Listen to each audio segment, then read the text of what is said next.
Hello students, इस video में हम 9th स्टैंडर्ड का मैथ्स 2 यानी कि ज्योमेट्री का क्वेश्चन पेपर डिस्कस कर रहे हैं। तो पहले मैंने क्वेश्चन 1 क्वेश्चन 2 डिस्कस किया है, जिसके 2 वीडियो चैनल पे अपलोड किए गए हैं। तो क्वेश्चन 3 अब हम डिस्कस करेंगे। आपको वीडियो के डिस्क्रिप्शन बॉक्स में 9th स्टैंडर्ड का प्लेलिस्ट का लिंक मिल जाएगा, वहाँ पे जाके आप सारे वीडियो चेक कर सकते हो। आपको अगर वीडियो पसंद आ रहा है तो लाइक और शेयर जरूर करें। क्वेश्चन 3 स्टार्ट करते हैं। फर्स्ट क्वेश्चन क्या है, देखो। In triangle X Y Z measurement दिए है। If X triangle X Y Z is similar to triangle P Q R. ठीक है, अभी देखो पहले तो एक्स वाई जेड ड्रॉ कर लो। एक्स वाई, ये है आपका सपोज एक्स वाई जेड,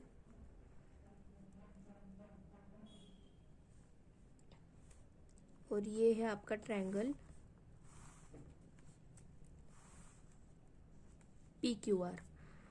अभी आप बोलोगे कि मैम आपने एक्स वाई जेड को छोटा निकाला, पी क्यू आर को बड़ा निकाला, ऐसा क्यों किया? तो देखो, X Y Z is similar to P Q R. इसका मतलब क्या है कि X Y P Q, Y Z Q R और एक्स जेड पी आर, ये जो साइड से आपके प्रपोर्शन में है, ओके, इनका रेशो कांस्टेंट है।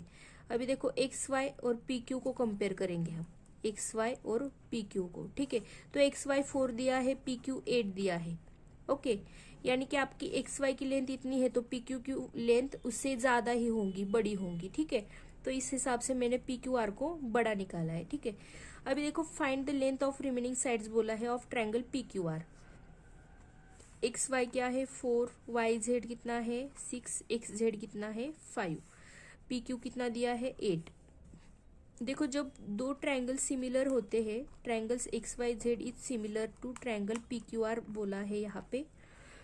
जब दो ट्रायंगल सिमिलर होते हैं तो उनके एंगल्स इक्वल होते हैं, और जो करस्पॉन्डिंग साइड्स होती है, मतलब एक्स वाई लोगे तो उसके साथ पी क्यू लोगे, यहाँ पे वाई जेड लोगे तो यहाँ पे क्यू क्यू आर लेना पड़ेगा। ठीक है, तो जो करस्पॉन्डिंग साइड्स होती है उनका रेशो कांस्टेंट होता है और एंगल्स आपके इक्वल होते हैं।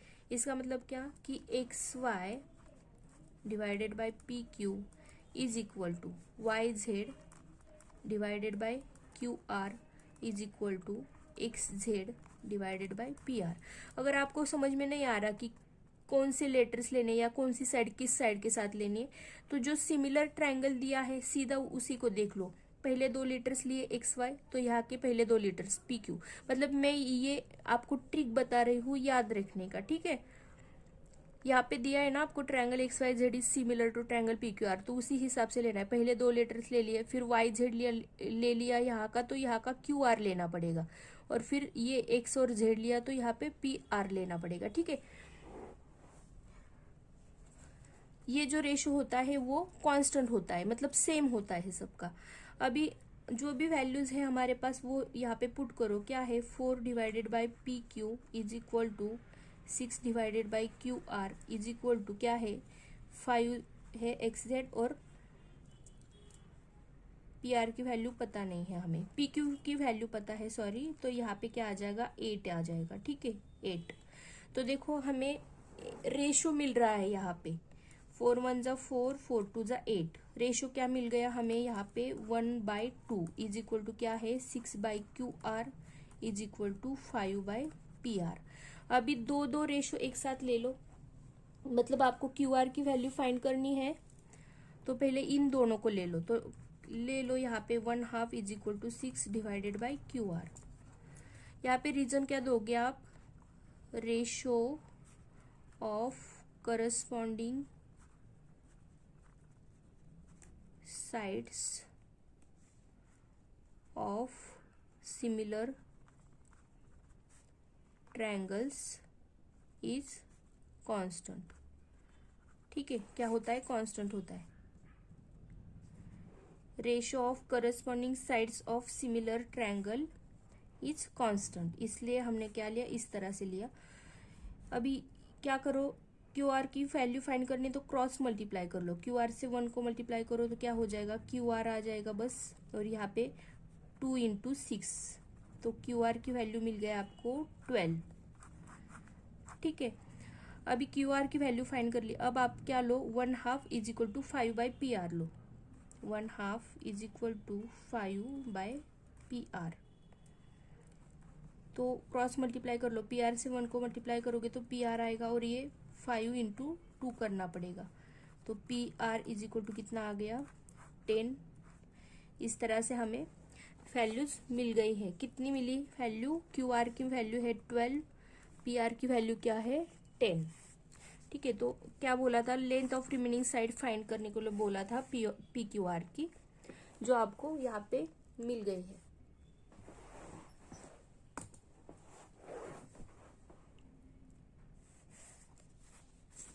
सेकेंड क्वेश्चन है, construct triangle XYZ in which YZ is 6 centimeter, XY plus YZ is 9 centimeter and angle XYZ is 50 degree.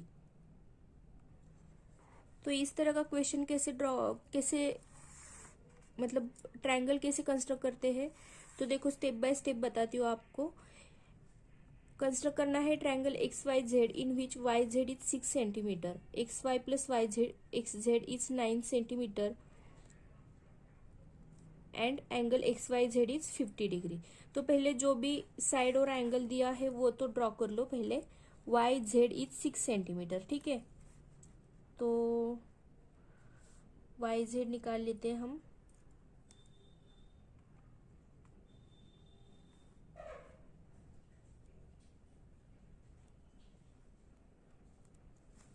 ये है YZ क्या है, 6 सेंटीमीटर। इसके बाद क्या दिया है, angle XYZ is 50 degree.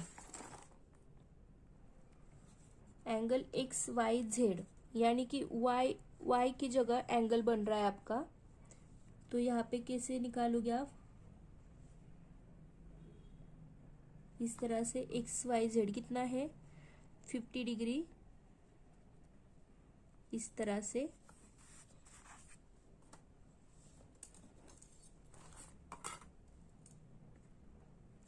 Okay,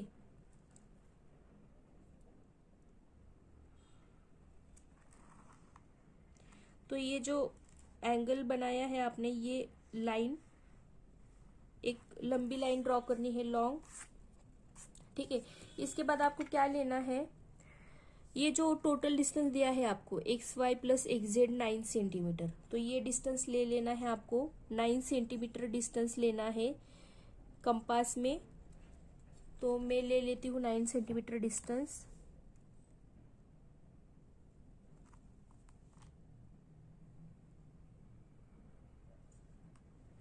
ठीक है, तो क्या करना है, जहाँ पे आपने एंगल बनाया, XYZ एंगल बनाया, राइट, 50 डिग्री। अभी आपको टोटल डिस्टेंस क्या दिया है, XY प्लस YZ 9 सेंटीमीटर। तो आप जहाँ से एंगल बनाया है वहीं से आपको ये 9 सेंटीमीटर डिस्टेंस लेके कंपास में इस तरह से ड्रॉ कर लेना है। ठीक है, फिर ये जो पॉइंट मिला आपको, इस पॉइंट को नाम दो पॉइंट P। ओके, और फिर ये Y और ये P है, तो P और Z को अभी क्या करना है, आपको ज्वाइन कर लेना है। P Z को क्या कर लिया, ज्वाइन कर लिया। आई होप आपको यहाँ तक समझ में आ गया है। पहले क्या किया हमने, YZ ड्रॉ कर लिया 6 सेंटीमीटर, उसके बाद XYZ एंगल निकाल लिया, मतलब Y जो एंगल है, Y की जगह एंगल बन रहा है 50 डिग्री, वो निकाल लिया। उसके बाद हमने क्या किया, ये टोटल डिस्टेंस लेके Y पे कंपास रख के एक आर्क ड्रॉ किया, वहां पे पॉइंट मिला हमें P, उसको ज्वाइन कर लिया Z के साथ। अभी हमें क्या करना है, ये जो हमें साइड मिली है PZ, इसका हमें परपेंडिकुलर बाइसेक्टर निकालना है। ठीक है, परपेंडिकुलर बाइसेक्टर फाइंड करना है इस साइड का। तो कैसे करते हैं हम परपेंडिकुलर बाइसेक्टर, हमें PZ का फाइंड करना है। तो ये क्या करो, कंपास में हाफ से ज्यादा डिस्टेंस लो, PZ का हाफ से ज्यादा डिस्टेंस लो और आर्क ड्रॉ कर लो दोनों तरफ इस तरह से। फिर सेम डिस्टेंस रख के P पे कंपास रखो और आर्क ड्रॉ कर लो। ठीक है, तो इस तरह से आपने आर्क ड्रॉ की। आप क्या कर रहे हो, यहाँ पे पी जेड का परपेंडिकुलर बाइसेक्टर ड्रॉ कर रहे हो। ठीक है, पी जेड का परपेंडिकुलर बाइसेक्टर ड्रॉ कर रहे हो यहाँ पे। तो क्या किया मैंने, पी जेड जो डिस्टेंस था, तो इसमें ये पी जेड के हाफ से ज्यादा डिस्टेंस रखा, दोनों तरफ आर्क ड्रॉ की, जेड पे कंपास रख के, उसके बाद पी पे कंपास रख के दोनों तरफ आर्क ड्रॉ कर ली। अभी यहाँ पे जो मुझे 2 पॉइंट्स मिले हैं, ये पॉइंट और ये वाला पॉइंट, इनको क्या करेंगे हम, इन पॉइंट्स को ज्वाइन कर लेंगे। ठीक है, इन पॉइंट्स को हमने क्या किया, ज्वाइन कर लिया। तो ये जो लाइन आपने ड्रॉ की, इस लाइन ने ये पी वाई जो लाइन है इसको यहाँ पे इंटरसेक्ट किया, राइट। तो ये जो पॉइंट आपको मिला इसको बोलोगे आप पॉइंट एक्स। ये आपको पॉइंट क्या मिला है, पॉइंट एक्स। और फिर क्या करोगे आप, पॉइंट एक्स और जेड को ज्वाइन कर लोगे, एक्स जेड को ज्वाइन कर लोगे। तो इस तरह से आपको आपका ट्रायंगल मिल जाएगा, triangle X Y Z. Steps याद रखने हैं। ये हुआ क्वेश्चन 2। क्वेश्चन 3, इन फिगर 2.5, मतलब इस फिगर में line R P is parallel to line M S and line D K is their transversal, angle D H P is 85 degree. ये देखो D H P is 85 degree. Find the measure of following angles बोला है। Angle R H D बोला है पहले find करने को, are H D मतलब ये वाला एंगल आपको फाइंड करना है। तो देखो हमें पता है डी एच पी की वैल्यू, हमें फाइंड करनी है आर एच डी। दोनों एंगल्स को अब अगर देखोगे तो क्या रिलेशन दिख रहा है दोनों के बीच में आपको, कि आपका जो एंगल है आर एच डी वो लीनियर पेयर फॉर्म कर रहा है एंगल डी एच पी के साथ। तो आप लीनियर पेयर जब फॉर्म होता है तो sum of both angle is 180 degree. तो आप कैसे लिख सकते हो, angle R H D plus angle D H P is equal to 180 degree.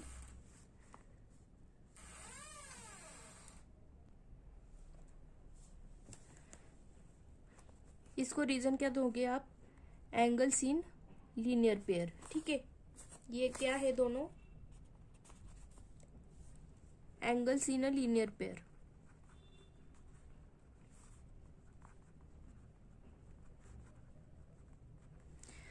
तो अभी आपके पास कौन सी वैल्यू है, डी एच पी की वैल्यू है, पुट करो angle R H D plus angle D H P is 85 degree is equal to 180 degree. तो angle R H D find करना है आपको। ये प्लस 85 को दूसरी साइड लेके जाओ तो क्या हो जाएगा, माइनस 85। 180 से 85 गए, बचे कितने, 95। तो 95 डिग्री आपकी वैल्यू आ जाएगी एंगल आर एच डी की। ठीक है, 95 डिग्री। सेकंड क्या है, angle P H G find करना है आपको। अभी देखो पी एच जी कहाँ पे है, पी एच जी। तो अगर आप डी एच पी और पी एच जी को ऑब्जर्व करोगे तो आपको दिखेगा ये दोनों एंगल्स भी क्या कर रहे हैं, लीनियर पेयर फॉर्म कर रहे हैं। देखो डी एच पी और पी एच जी, इनमें एक साइड कॉमन है और दो बची हुई साइड्स एक दूसरे के एकदम ऑपोजिट है।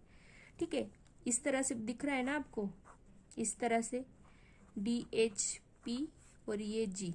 ठीक है, तो ये क्या कर रहे हैं, लीनियर पेयर फॉर्म कर रहे हैं। तो इनका ये टोटल सम कितना होगा, 180 डिग्री। तो हम लिखते हैं angle D H P plus angle P H G is equal to 180 degree. Reason क्या है, angles in a linear pair, angles in a linear pair. ये मैंने आपको समझाने के लिए ड्रॉ किया है, ये अलग से angles in a linear pair. तो वैल्यूज पुट कर दो, एंगल डी एच पी कितना है आपका, 85 डिग्री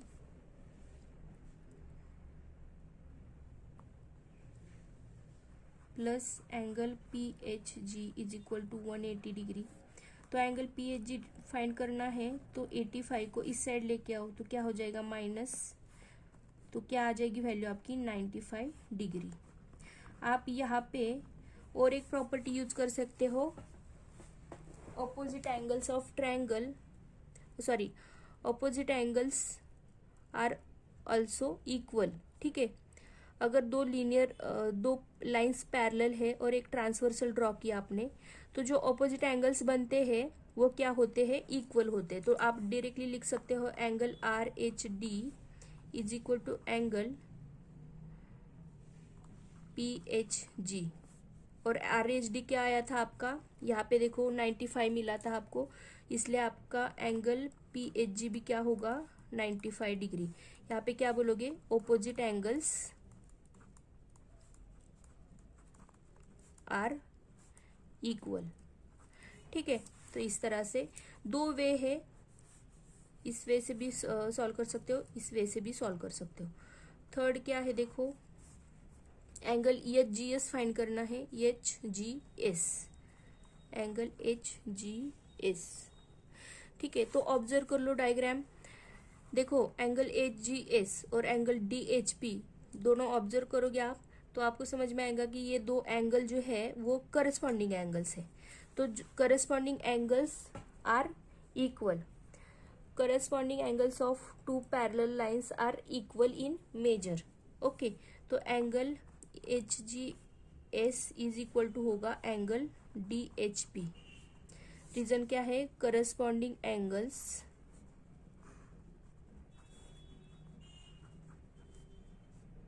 ओके, करस्पॉन्डिंग एंगल्स है ये, इसलिए क्या होगा हमारा angle H G S is equal to 85 degree. ठीक है, फोर्थ क्या है क्वेश्चन, एंगल एम जी के फाइंड करना है आपको। तो यहाँ पे क्या होगा, एच जी एस की वैल्यू जो आएगी वही वैल्यू आपकी एम जी के की होगी। क्यों, क्योंकि ऑपोजिट एंगल्स क्या होते हैं, इक्वल। ठीक है, तो angle M G K is equal to angle H G S, therefore angle M G K is equal to 85 degree. Reason क्या दोगे, रीजन आपको देना ही है हर जगह। रीजन क्या दोगे, opposite angles, opposite angles are equal in measure. ठीक है, ठीक से देख लो क्या स्टेटमेंट होता है, corresponding angles of parallel lines are equal in measure. मतलब वो स्टेटमेंट जो भी है आप ठीक से देख लो बुक में और आपको ठीक से लिखना है।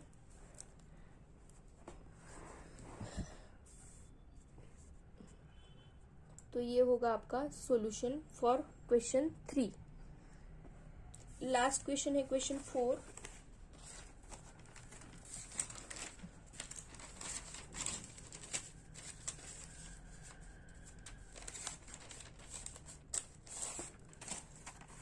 क्वेश्चन 4 देखो क्या है,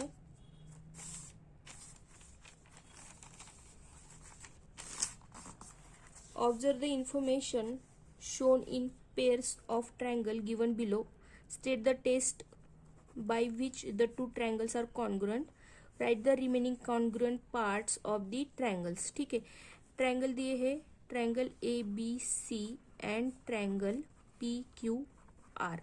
तो यहाँ पे क्या दिख रहा है आपको, देखो यहाँ पे angle B and angle Q equal दिख रहे हैं। ठीक है, तो आप लिख सकते हो angle A B C is equal to angle P Q are.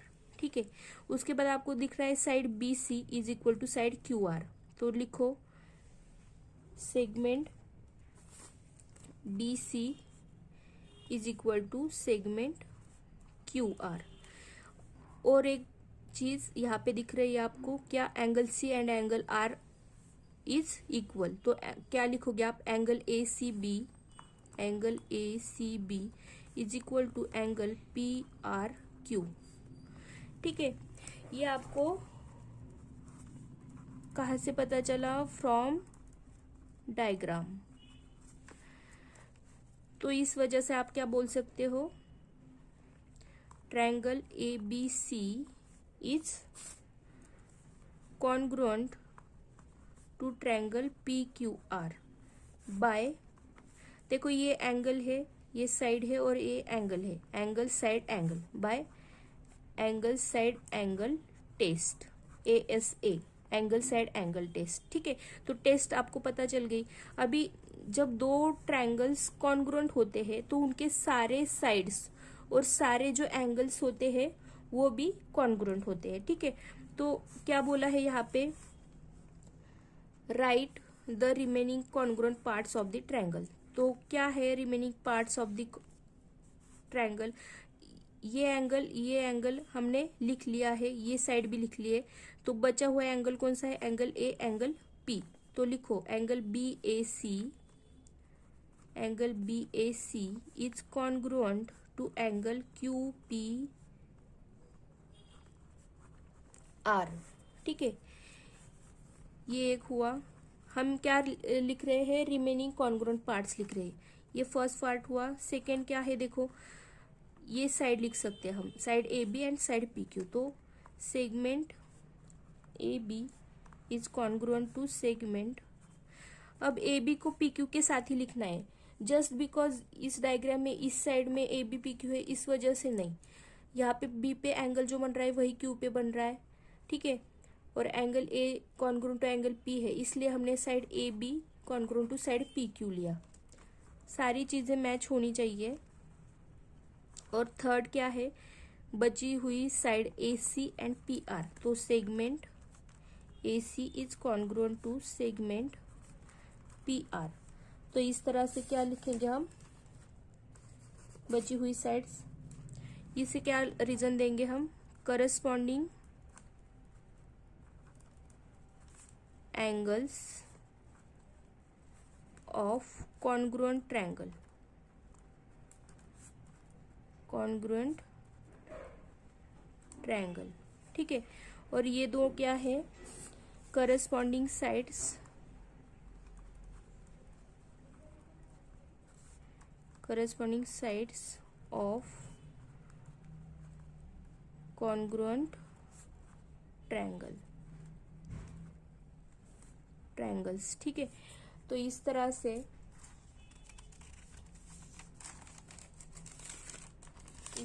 आपका जो है क्वेश्चन 4 यहाँ पे कंप्लीट होता है।